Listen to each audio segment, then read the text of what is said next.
importância de qualificar-se mesmo depois de ter feito uma graduação. Então, qual é a importância disso?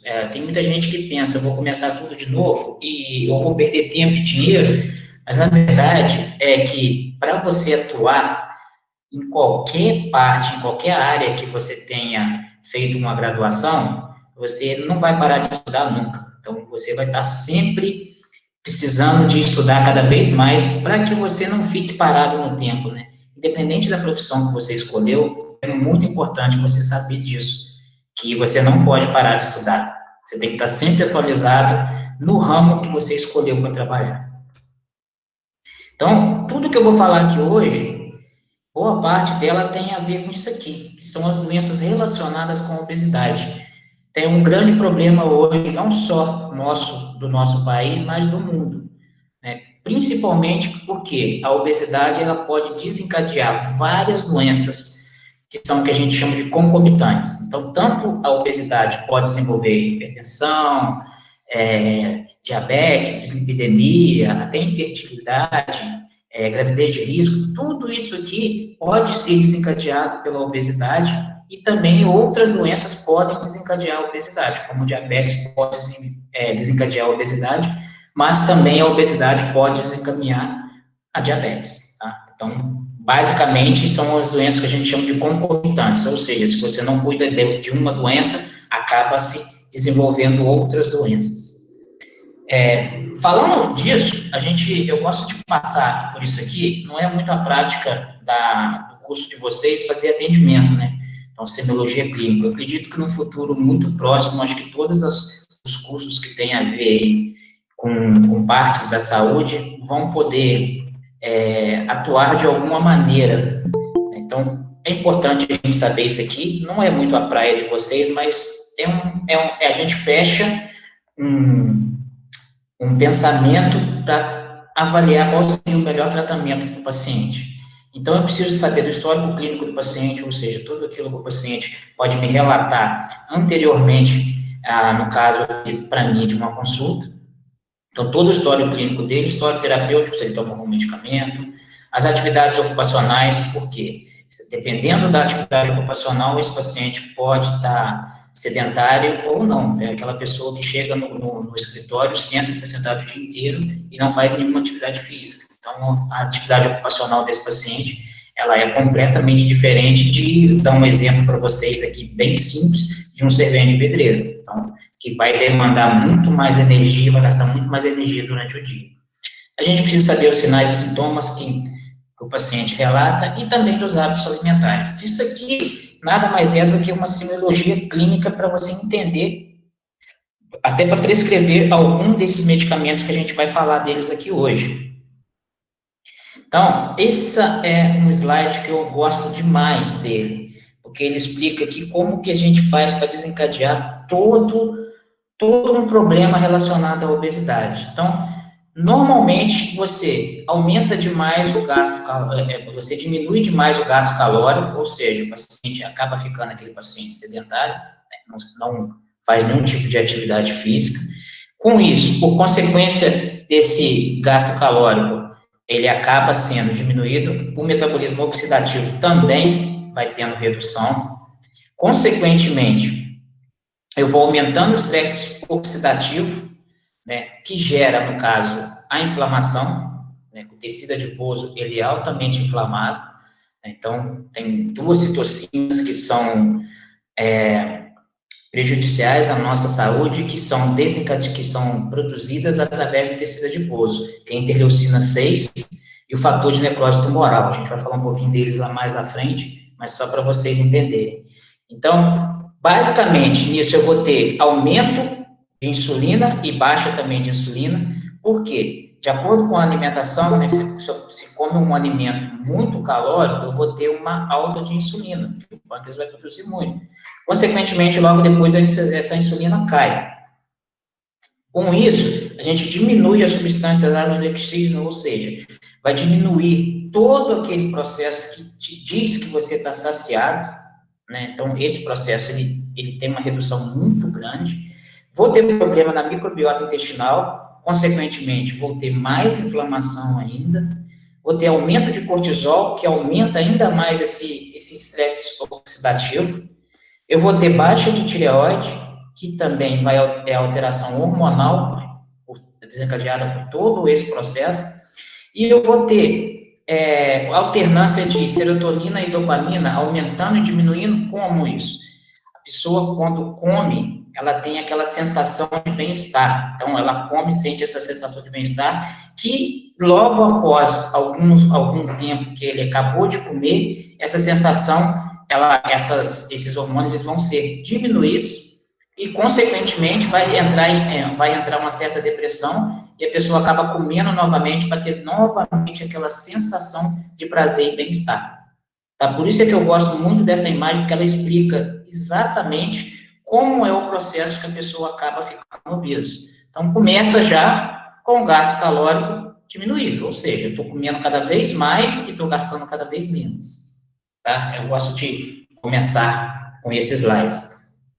Então, nada mais é do que isso. Então, o que é o ganho de peso? A extensão do tecido adiposo, que ele produz um aumento de citocinas pró-inflamatórias, como a gente já explicou para vocês, e automaticamente eu tenho uma redução de citocinas anti-inflamatórias. Então, consequentemente, eu tenho uma inflamação. Daí, pessoal, vocês poderem perceber que na atual situação que a gente está passando hoje, né, com essa pandemia aí, 80, quase, não, 80 não, vou botar 80, não é que 80 é mundo. Nos Estados Unidos deve chegar em torno de quase 80%.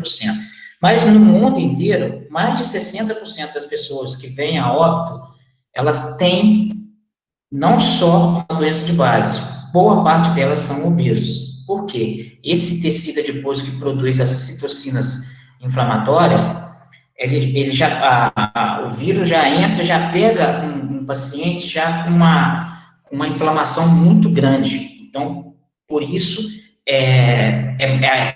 ele consegue ter um agravamento da doença muito mais fácil, muito maior do que uma pessoa que não é obesa.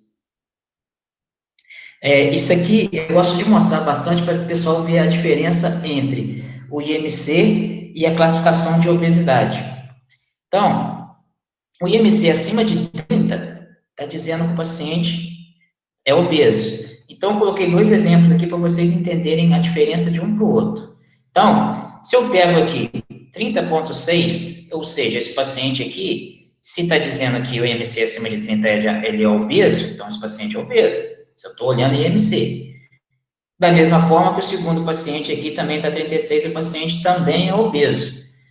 Mas espera lá, o IMC já não é mais considerado fator para identificar um paciente obeso ou não. Então, se a gente pegar o primeiro paciente, ele tem 10 quilos só de massa gorda. Já o segundo paciente tem 48 quilos de massa gorda.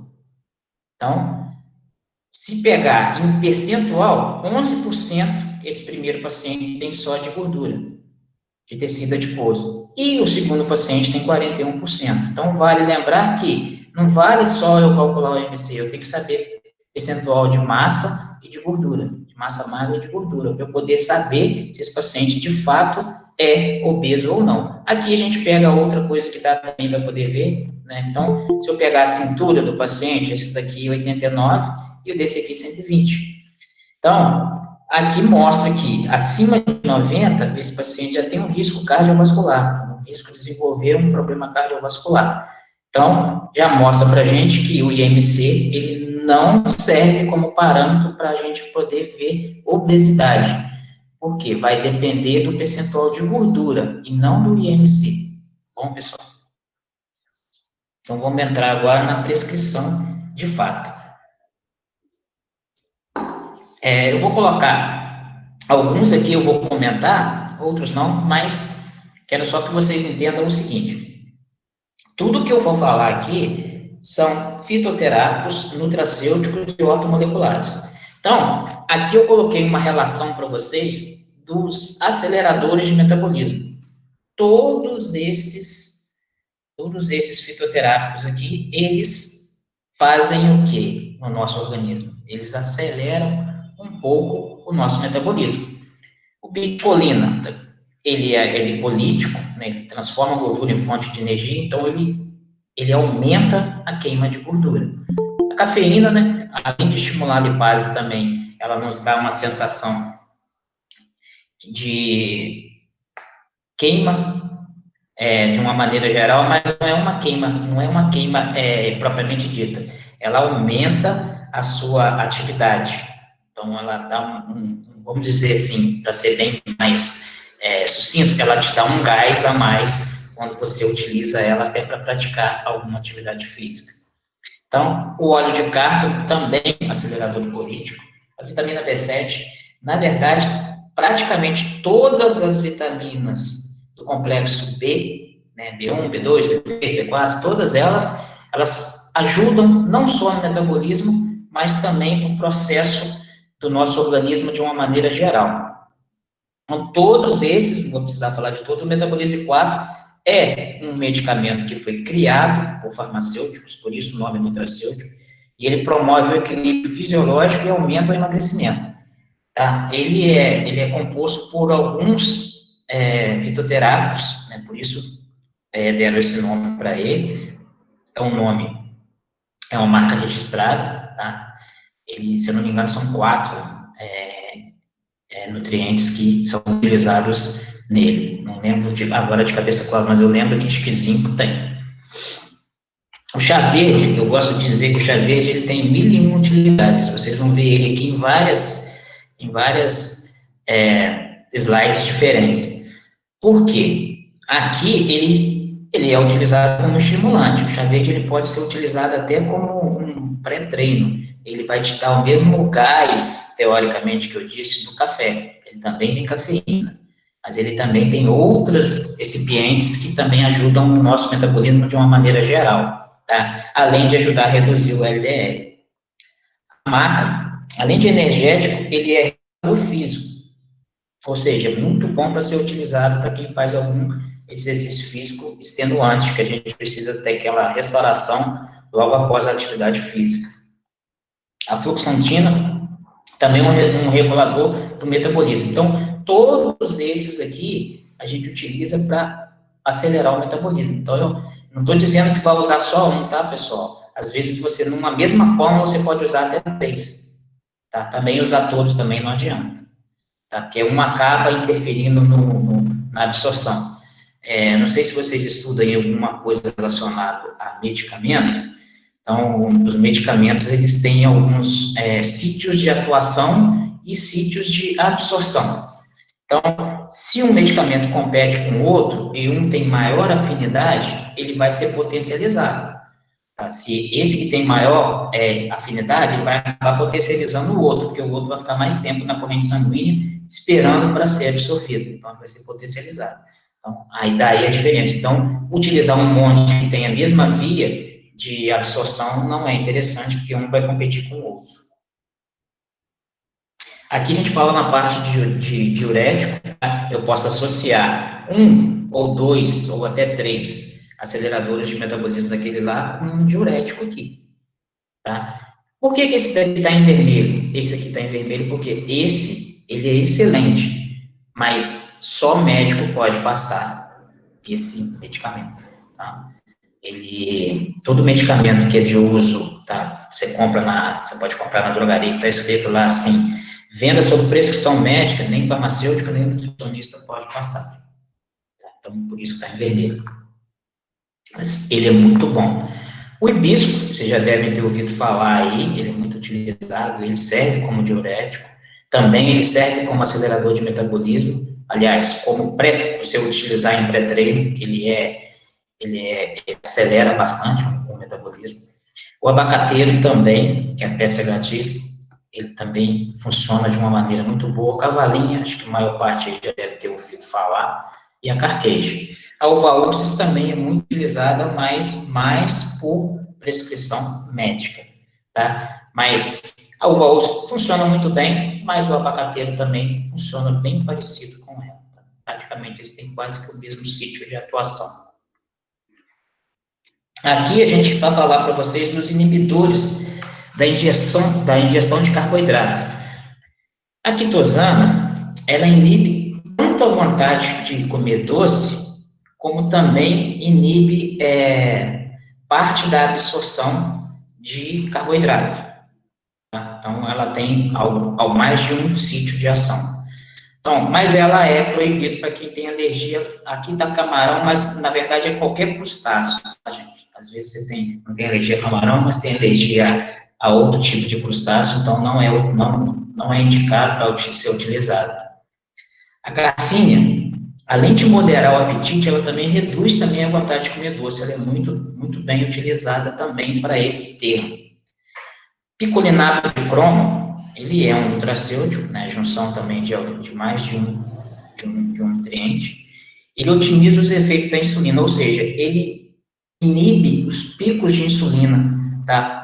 Basicamente daqueles carboidratos que foram ingeridos. Então, ele inibe aqueles primeiros picos que a insulina dá. Então, pode ser utilizado também. Aqui, os bloqueadores, esses medicamentos, eles bloqueiam a absorção de carboidrato. Então, na verdade, pessoal, quando a gente fala que bloqueadores, ele não bloqueia 100% do que você come. É lógico que ele bloqueia parte. Tá? Nenhum dos medicamentos que a gente vai falar aqui é milagroso. Ele ajuda, mas você também tem que melhorar a alimentação para que você consiga ter o resultado que você deseja.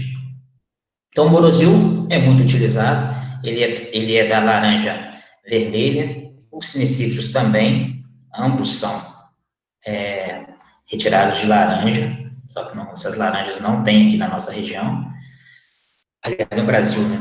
São coisas que são importadas. Então, ambos reduzem o percentual de gordura. O Morosil já tem alguns estudos falando que ele reduz até de 25% a 50% do percentual de gordura. Lógico que aliado a uma alimentação mais adequada. Cinecítricos não tem nenhum estudo, não tinha até o dia que eu preparei essa palestra, que foi no início do ano, ainda não tinha nenhum estudo que garantia qual o percentual que ele poderia reduzir.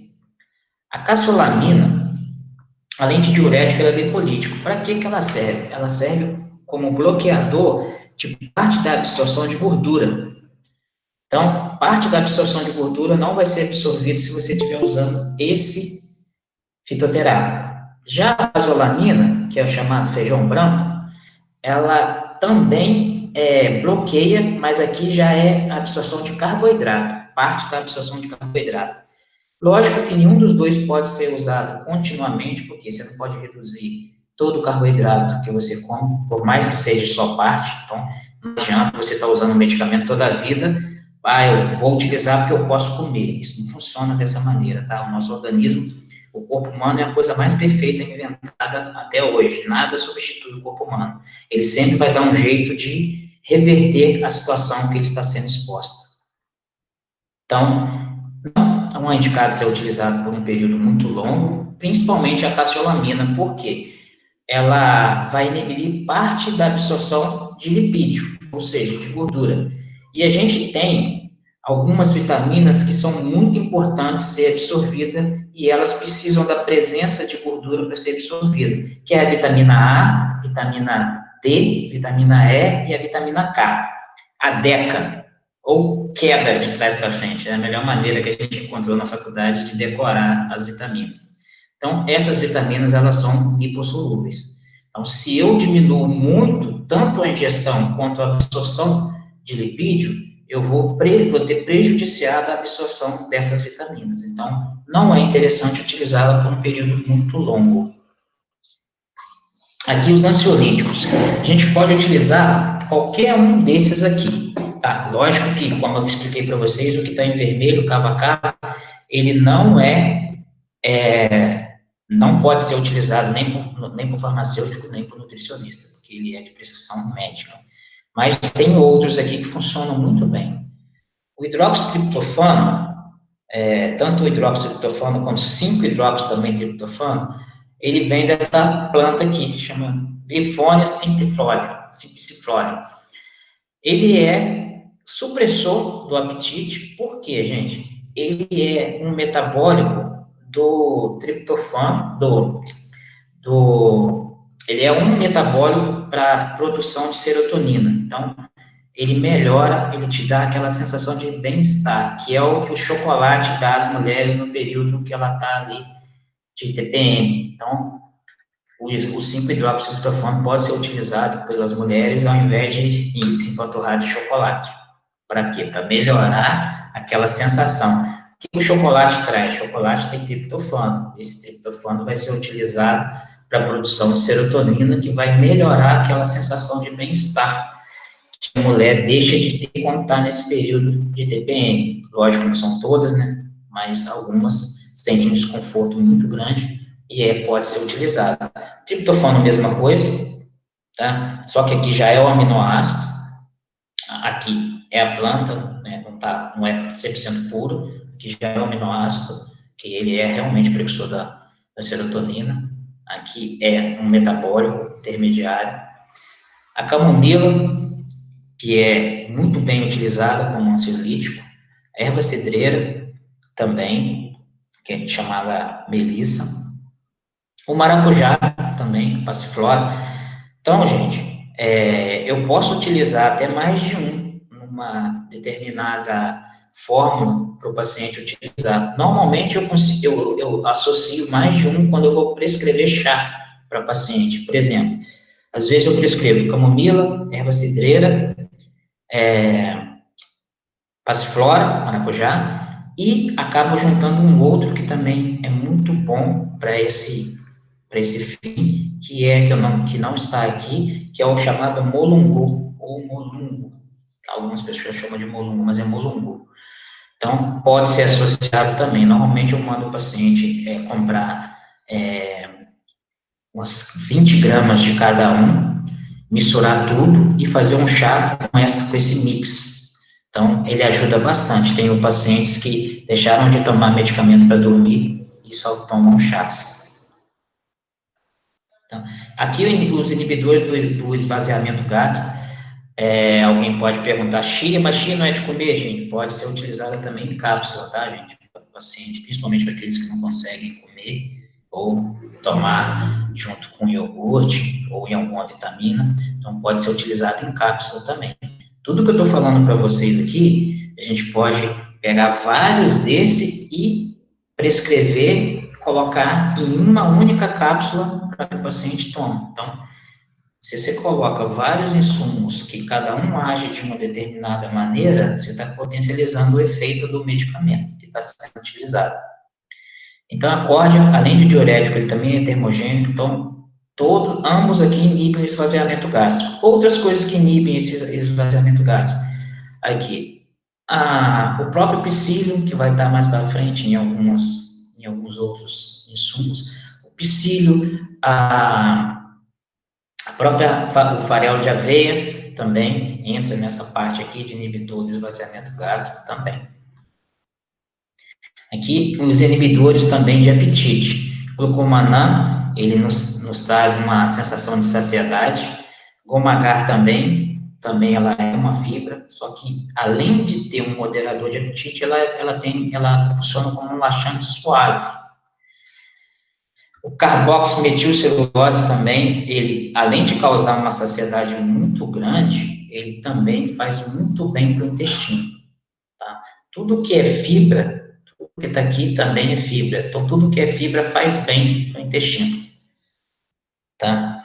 Então, de uma maneira geral, para a gente ter saúde, a gente precisa de ter um intestino que funcione muito bem para que a gente consiga absorção de vários nutrientes que são absorvidos no intestino. Então, se eu não tenho intestino com uma flora adequada, flora não, né?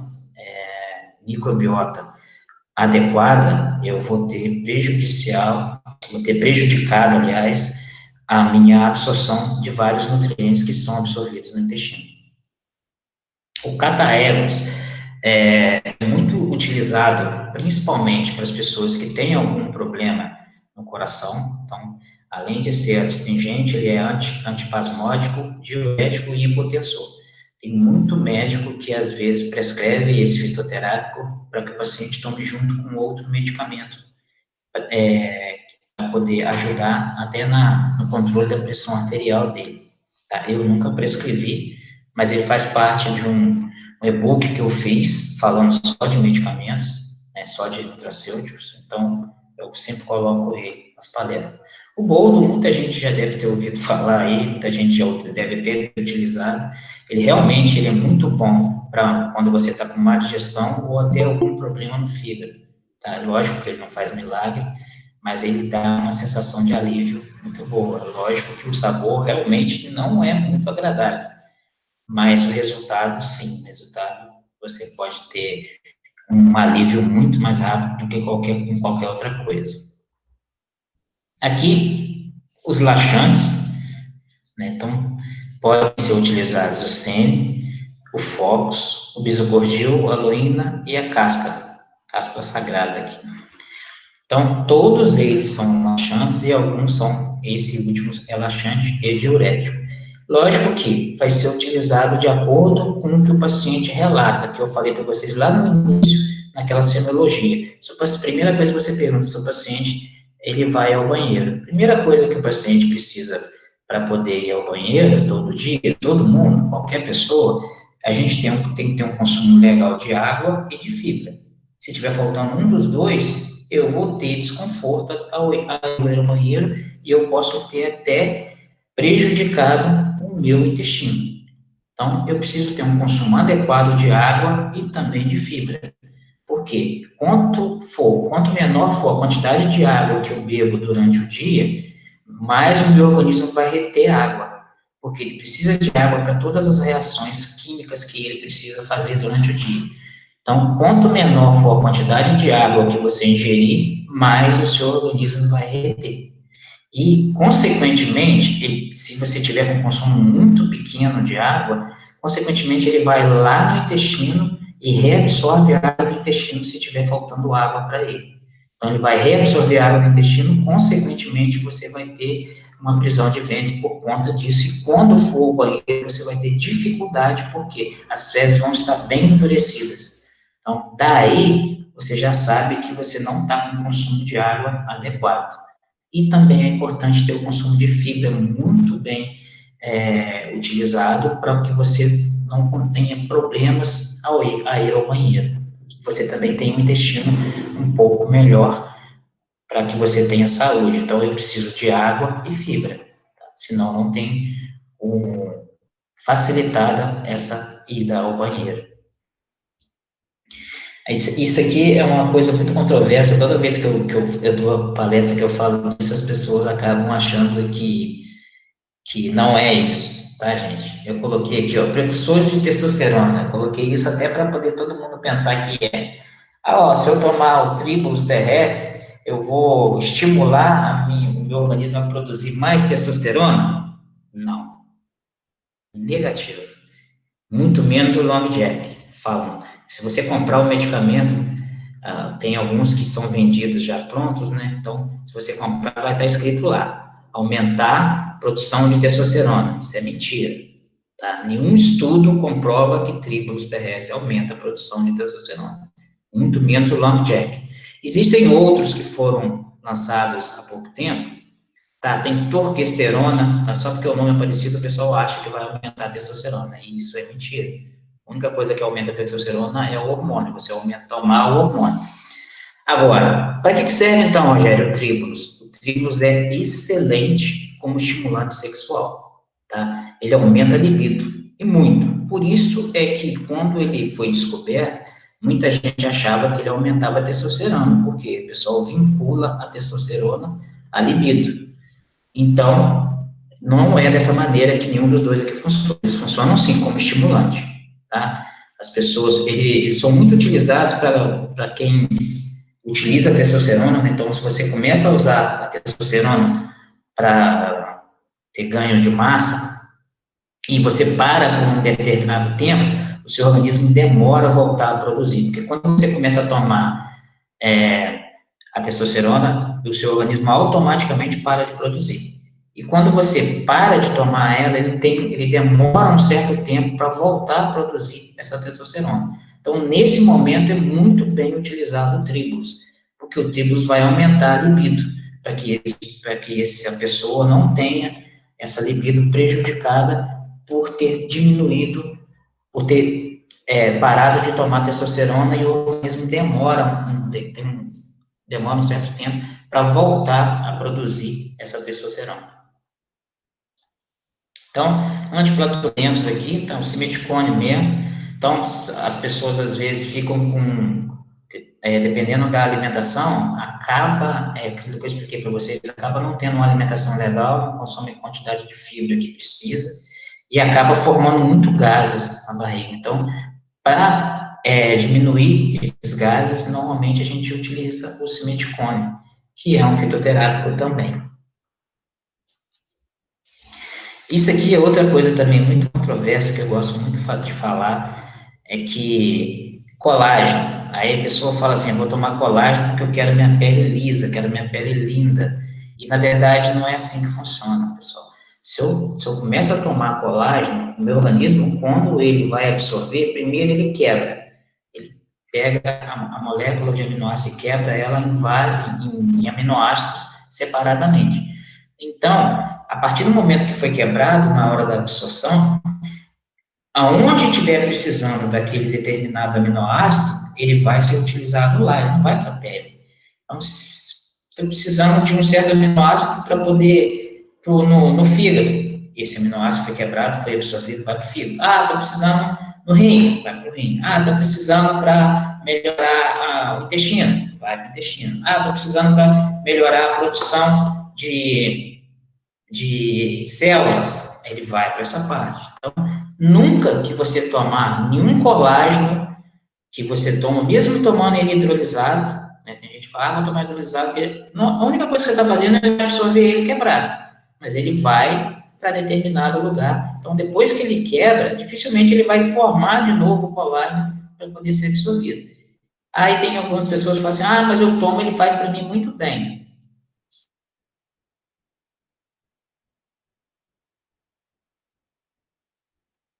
Vai de fato para outro lugar que estiver precisando. Gelatina, a mesma coisa, tá? Vai ser quebrado, na hora da absorção, vai para onde estiver precisando mais, e não exatamente para a pele.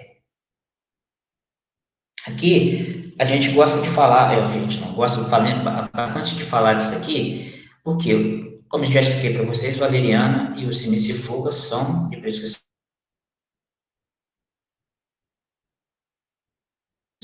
Mas existe duas associações que eu gosto de falar bastante delas, principalmente quando tem mulher assistindo, que é o óleo de prímulo, ele associado à vitamina B6, então se eu estou tomando óleo de prímula e vitamina B6 junto, ele alivia demais os sintomas da TPM, regula até a pressão, sem falar que essa associação do óleo de prímula com a vitamina B6, ela ajuda ele é bom para a pele e para o cabelo da mulher, tá? Tem muita paciente minha que utiliza o óleo de prímula. Primeiro começou a utilizar ele com a vitamina B6 por causa de TPM, mas depois não parou de utilizá-lo porque viu que a pele e o cabelo melhorou bastante. Por quê, gente?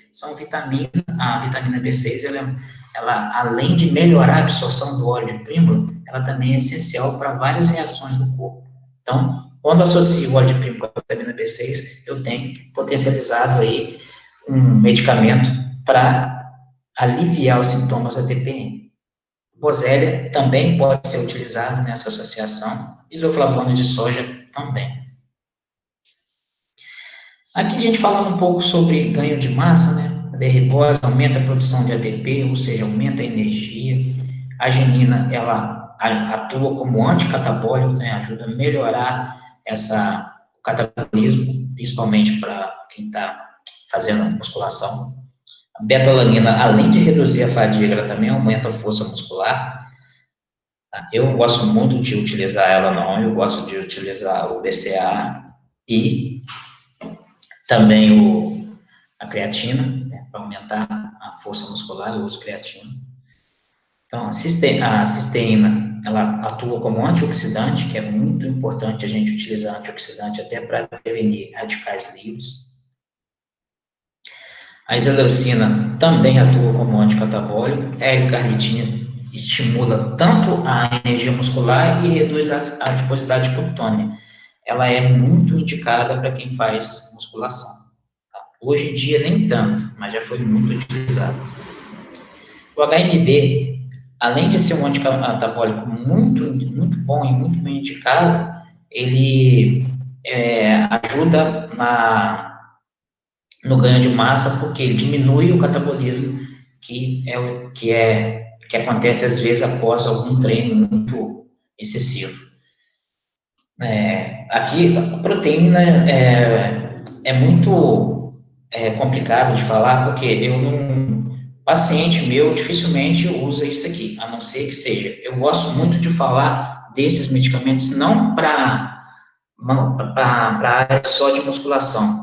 Eu tenho um paciente idoso que a gente utiliza o whey com ele. Por quê, gente? Por que você vai passar o whey para idoso? Tem algumas pessoas que acham que o whey é só para quem faz musculação. E aí está totalmente enganado. O whey é muito bom porque ele é proteína. E o que acontece com os idosos? Começa a usar a dentadura, acaba não podendo mastigar da maneira que queria e acaba não comendo carne, né? Então, diminui a ingestão de carne e, consequentemente, diminui a ingestão de proteína. Então, o whey é muito bem utilizado para esses pacientes que não conseguem atingir, através da alimentação, a quantidade de proteína que ele precisa para o dia a dia. Então, eu tenho vários pacientes que são idosos que utilizam o whey no dia a dia. Eu passo a vitamina para fazer para eles, mando bater. Se falar isso com quem malha, é capaz de dar até um troço, porque eles acham que não, acho que o whey tem que ser tomado puro. Então, eu mando bater whey com leite e fruta. Por quê? Interessante para esse paciente não é ele fazer musculação para ganhar massa, é ele ter a ingestão de proteína que ele precisa. Porque a proteína, síntese de proteína, síntese proteica, ela está vinculada a várias reações que a gente tem no corpo. Então, a gente precisa da quantidade de proteína adequada. Para quê, gente? Para que esses pacientes eles não tenham um catabolismo muito acentuado por falta de ingestão de proteína. Então, eu consigo melhorar a qualidade de vida de um idoso se eu começar a estimular esse paciente a consumir o whey. A creatina é para ganho de força, tá? Ela aumenta a produção de ATP mesmo. Muita gente se engana que acha que a creatina tem que tomar logo após o treino. Gente, a creatina que você toma logo após o treino, ela não está fazendo efeito para o treino. Ou toma antes do treino, não está fazendo efeito para aquele dia, tá?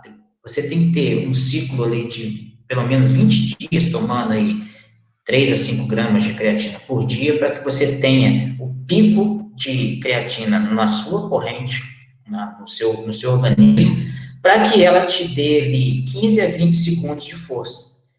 Por que, Rogério? Por que eu vou fazer com 15 a 20 segundos de força? É o tempo que você demora para fazer uma série na academia. Então, primeira coisa que você utiliza é a creatina.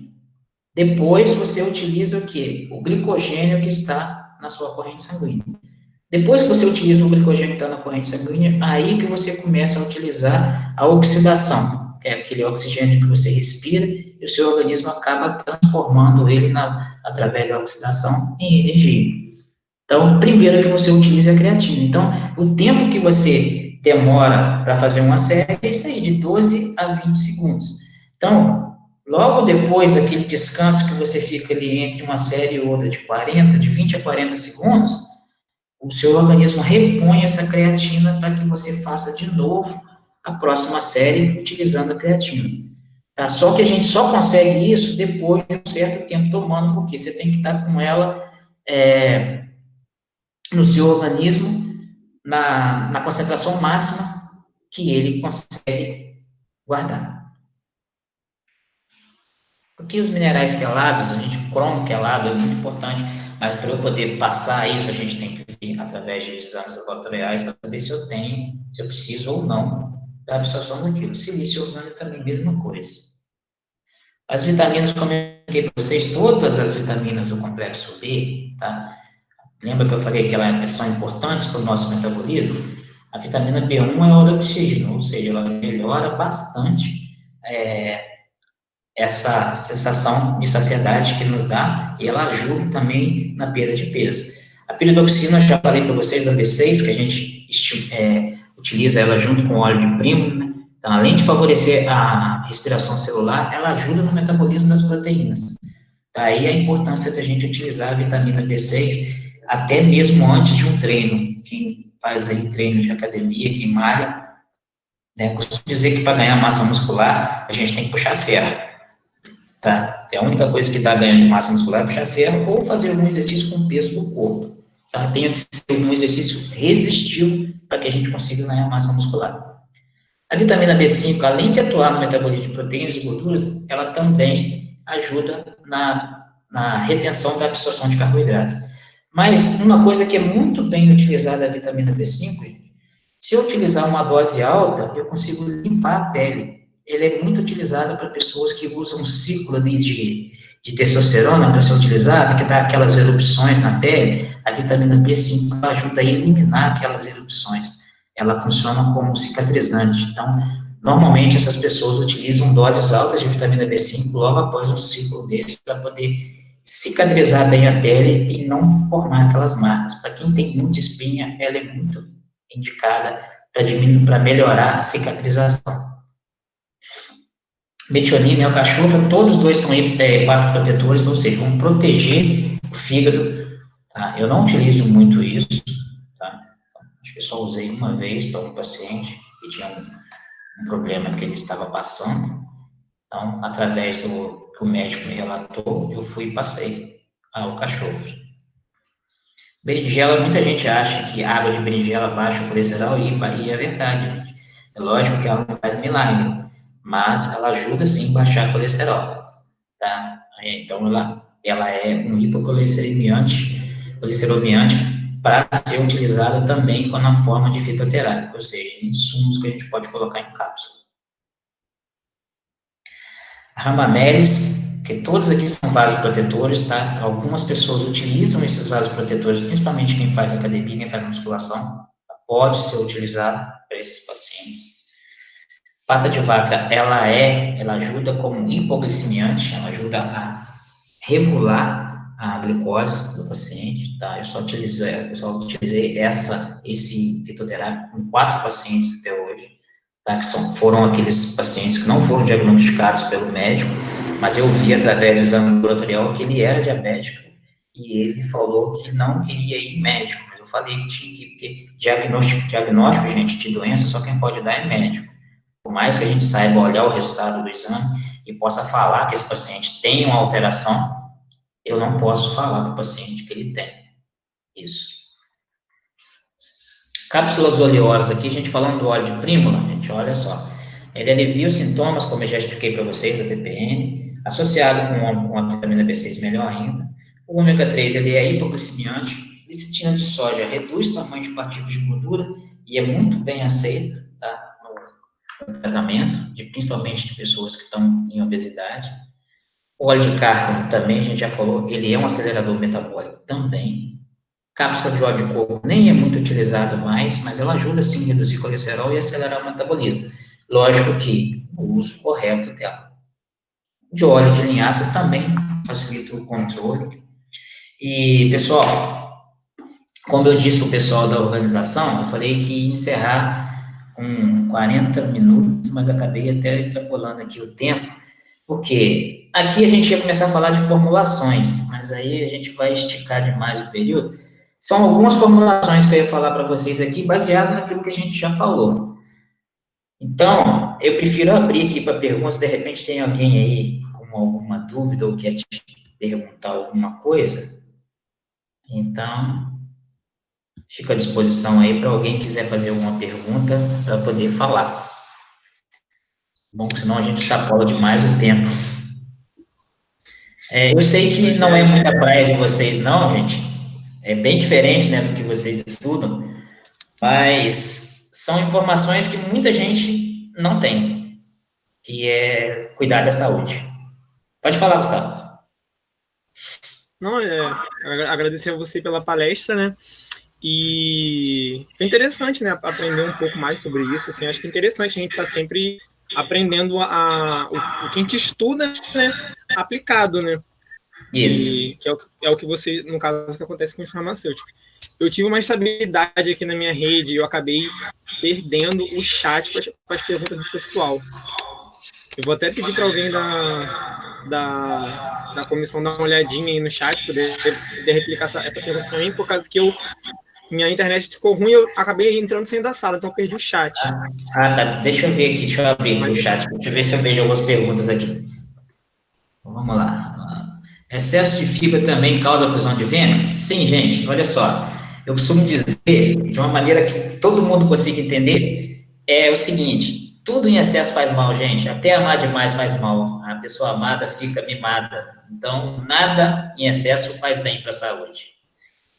Então, deixa eu ver outra aqui. Qual o mecanismo de ação dos termogênicos no organismo? Isso vai depender, principalmente que a gente está falando aqui só de fitoterápicos, né? Alguns agem de uma maneira, alguns agem de outra, completamente diferente.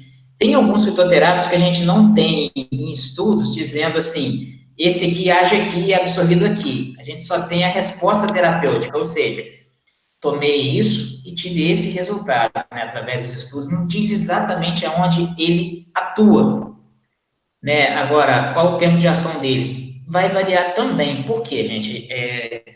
Eu costumo dizer que isso é muito de farmácia, mas eu acho que em química também vocês estudam isso. Cada ser humano é único. Então, de repente, uma dose, para mim, vou dar um exemplo para vocês de cafeína, que era um acelerador metabólico ali. Eu tenho mania, eu sei que eu tenho que reduzir isso, mas eu bebo muito café durante o dia. Então, eu tenho uma tolerância para cafeína muito elevada. Tem uma paciente, só para vocês terem ideia, uma xícara de cafeína, de café, ela tem em média 40 miligramas de cafeína. Então, 40 a 60, vai depender da quantidade de café que tem ali, né? O café é muito forte, muito fraco, mas em média de 40 a 60. Então, eu tenho uma paciente que eu passei para ela 40 miligramas de cafeína e ela falou comigo que ela chegou na academia querendo virar pirueta para trás, porque dizia ela estava tão acelerada, porque ela não bebe café. Então, a tolerância dela de café é menor. Então, o tempo de ação desses medicamentos vai depender do organismo de cada um. Bom, deixa eu ver se tem mais aqui. O uso de fitoterápico pode auxiliar na minimização do processo alérgico alimentar? Sim, sim. Alguns fitoterápicos, eles auxiliam nisso, mas, por exemplo, se você tiver alergia, igual você colocou que é a trigo e a leite, eles não vão melhorar para que você consiga consumir os alimentos, mas eles podem, sim, potencializar os efeitos para que você não tenha aqueles desconfortos, tá? Alguns medicamentos, alguns fitoterápicos, tá? Mas diminuir o processo alérgico, não, tá? Mas podem auxiliar, sim, nesse processo. Vou botar aqui consegui essas ver aqui maneiras. algumas perguntas. Conseguiu? Deixa eu ver a última aqui. A última não, semana. Essas Consegui abrir algumas manipulações. perguntas aqui. A Jaqueline perguntou. Pode falar. Não, a Jaqueline aqui perguntou: essas manipulações são feitas em farmácias específicas? Isso, olha só. Todos os recipientes que eu falei deles aqui para vocês são feitos em farmácias de manipulação. Qualquer farmácia de manipulação pode fazer. E é incrível, gente. Mesmo aqueles medicamentos que eu coloquei para ali, que só médico pode prescrever, se você chegar na farmácia, uma pessoa comum chegar na farmácia de manipulação e pedir para fazer, eles fazem. Mas eu não posso prescrever para você e colocar meu carimbo. Mas qualquer pessoa que chegar na farmácia de manipulação e pedir para prescrever aqueles medicamentos, eles prescrevem. Eu vou falar para vocês aqui. Depois, Gustavo, eu posso mandar lá pelo WhatsApp a palestra aqui em PDF para vocês, porque tem coisas que eu não falei, tá ali para frente, são alguns tipos de associações que podem ser utilizadas. De repente, quem se interessar vai ser importante ver isso depois. Tudo bem. A Jaqueline também perguntou se o pó de maracujá também funciona como ansiolítico. Sim, sim, o maracujá ele pode ser utilizado tanto quanto a própria polpa, né? Ou até mesmo o insumo dele normalmente é feito da folha, né? Que tem mais insumo na folha do que na própria polpa. Mas o pó dessa polpa, dessa folha também é utilizado. E é esse pó que funciona na farmácia de manipulação, quando vai colocar em cápsula. Tá bom? Deixa eu ver, tem mais Aí o pergunta aí? Carlos José perguntou quais chás podem ser usados para auxiliar o sono. Para melhorar o sono, aqueles que eu falei lá, ó, camomila, erva cidreira, capim-limão também, que eu nem coloquei ali, mulungu, qual outro? Passiflora, que é o maracujá, e camomila, erva cidreira, mulungu, esses aí que eu falei. Tem mais, entendeu? O extrato seco de maracujá seria melhor? Sim, o extrato seco é melhor. Pode falar, Gustavo, eu acabei lendo aqui da menina. Não, tudo bem. Não, aproveitando no caminho da pergunta do Carlos, eu queria até fazer uma pergunta em questão, porque eu vi recentemente que quando você toma medicamentos para dormir, que aquele sono que você tem é diferente Sim. do Você sono cortou que você aí, Gustavo. deveria ter naturalmente, entendeu? Ele já Ah, é um entendi. pouco essa diferença. Mas, oi, tá me ouvindo? Agora tô, pode falar. Mas no caso desses produtos naturais, assim, né? A gente tomando esses produtos, o sono seria normal ou também haveria essa alteração? Sim, aí é um pouco mais normal, porque olha só, vamos botar nome aos bois, como diria o outro, vamos botar o nome do medicamento, o Rivotril, né, que é o clonazepam que as pessoas acabam utilizando. O Rivotril é o medicamento mais vendido no Brasil. E olha que ele precisa de receita para ser vendido. Ele é muito vendido no câmbio negro. Por quê? Tem gente que é assim, eu não consigo dormir. Aí vai lá, vou tomar um Rivotril que eu vou dormir. A qualidade de sono que você tem não é a mesma. Sem falar que esse medicamento tem os efeitos colaterais dele, que é aquele estresse que ele vai te dar no próximo dia. Então, a importância de utilizar esses fitoterápicos é para isso, para que você não tenha isso, porque eles não têm esses efeitos colaterais potencializados. Então, são ervas. Aí você pode dizer assim, mas todo medicamento é feito de erva, coisa só que esses são mais indicados. Lógico que se eu costumo associar para pacientes meu que têm mais dificuldade, eu costumo passar para eles também melatonina. A melatonina é um hormônio, mas é um hormônio que a gente produz. A gente já produz melatonina. Só que as pessoas têm que se ligar em uma coisa. Para eu ter uma qualidade boa de sono, eu tenho que me desligar do celular, da televisão, qualquer luz que o meu organismo estiver ali presenciando, vai atrapalhar a qualidade do meu sono. Então, quando você leva o seu celular para a cama, fica até tarde ali nele, você está diminuindo a produção de melatonina, porque tem luz. Melatonina, ela é um hormônio que é produzido à noite. Então, para ele ser produzido, você tem que ter um quarto totalmente escuro para que você consiga dormir.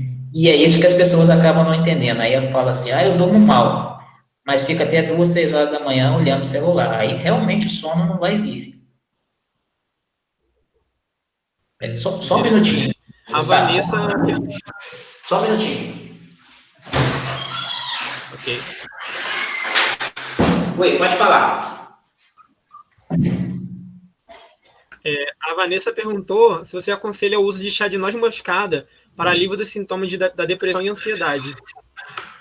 Noz moscada pode ser utilizado sim, mas tem outras coisas que podem ser utilizadas melhor ali na depressão. Lembra que eu falei lá no início? O 5-hidroxitriptofano, ele é muito bom para aumentar a produção de serotonina. Eu acabei não falando mais coisa do chá verde, mas olha só. O chá verde, ele inibe a degradação de serotonina. Ou seja, a serotonina, ela tem uma meia-vida e ela é degradada logo após. Então, o chá verde, ele inibe a degradação dessa serotonina. Então, presta atenção, se eu começo a utilizar o 5-HTP, que vai aumentar essa produção, porque vai ter mais cofator para produzir a serotonina, que é o que me dá a sensação de bem-estar. Então, se eu utilizo esse medicamento e utilizo o chá verde junto para poder inibir a degradação, eu vou ter potencializado a produção de serotonina. Consequentemente, a sensação de bem-estar vai estar elevada. Por quê? Normalmente as pessoas, quando estão deprimidas, é um problema químico, ou seja, diminuição da produção de serotonina e dopamina. e noradrenalina. Então, se eu diminuo tudo isso, consequentemente, eu vou estar com problema ali de depressão, é um problema químico, que é a área de vocês. Por quê? Falta da produção desses hormônios. Tudo bem. A Kívia perguntou o extrato seco de maracujá, mas acho que você respondeu anteriormente. Sim. A Suzane Freitas perguntou: para a redução do colesterol a níveis acima de 300, os fitoterápicos, aliados a exercícios, podem baixar o nível ideal? Sim, mas aí a gente tem que colocar outra coisa ali, não só o exercício físico e o fitoterápico, a gente tem que aliar também a alimentação. Uma coisa interessante que ela perguntou, eu gosto sempre de colocar isso, é o seguinte: se eu tenho um colesterol muito elevado, provavelmente ele vem da minha alimentação. Ou seja, se eu tenho uma alimentação com muito carboidrato, eu vou estar produzindo muito glicogênio. Então, eu gosto de usar a expressão, não sei se vocês já ouviram falar de caixa d'água. A gente tem duas caixas d'água para absorver esse glicogênio. Uma é o músculo e a outra é o fígado. Então, parte desse glicogênio que o próprio fígado produz, ele vai para os músculos para ser utilizado quando você precisa de energia, como eu expliquei para vocês, e outra parte fica no fígado. Só que ele tem um limite para ser absorvido, para ficar lá. Então, quando você começa a ter uma alimentação muito elevada acima disso, você acaba ficando com aquele aspecto do fígado gorduroso, ou seja, está formando uma película de gordura, porque ele não tem para onde mandar essa gordura, acaba indo para a corrente sanguínea também. Então, você tem esse colesterol elevado.